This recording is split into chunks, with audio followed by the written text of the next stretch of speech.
Islamabad high court के chief justice Aamir Farooq समेत 8 high court जजेस को मशकूक खत मौसूल। अदालती जराये के मुताबिक एक जज के स्टाफ ने खत खोला तो उसके अंदर पाउडर मौजूद था। इस्लामाबाद पुलिस के एक्सपर्ट्स की टीम इस्लामाबाद हाई कोर्ट पहुंच गई।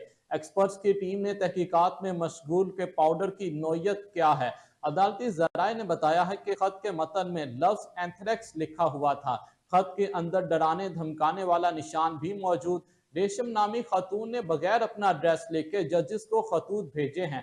इस्लामाबाद हाई कोर्ट ने इस मामले पर आईजी इस्लामाबाद और डीआईजी पुलिस को तलब कर लिया। इस्लामाबाद हाई कोर्ट के चीफ जस्टिस आमिर फारूक समेत 8 हाई कोर्ट जजेस को मशकूक खत मौसूल।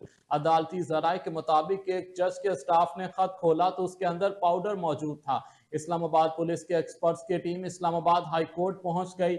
एक्सपर्ट्स की टीम की तहकीकात में मशगूल है कि पाउडर की नौयत क्या है। अदालती जराये ने बताया है कि खत के मतन में लफ्ज एंथ्रेक्स लिखा हुआ था। खत के अंदर डराने धमकाने वाला निशान भी मौजूद। रेशम नामी खातून ने बगैर अपना एड्रेस लिखे जजेस को खतूत भेजे हैं। इस्लामाबाद हाई कोर्ट ने इस मामले पर आईजी इस्लामाबाद और डीआईजी पुलिस को तलब कर लिया। इस्लामाबाद हाई कोर्ट के चीफ जस्टिस आमिर फारूक समेत 8 हाई कोर्ट जजेस को मशकूक खतूत मौसूल। अदालती जराये के मुताबिक एक जज के स्टाफ ने खत खोला तो उसके अंदर पाउडर मौजूद था।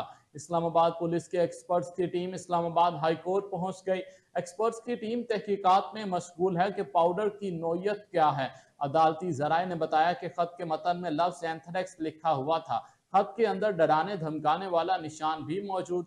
रेशम नामी खातून ने बगैर अपना एड्रेस लिखे जजेस को खतूत भेजे हैं। इस्लामाबाद हाई कोर्ट ने इस मामले पर आईजी इस्लामाबाद और डीआईजी पुलिस को तलब कर लिया।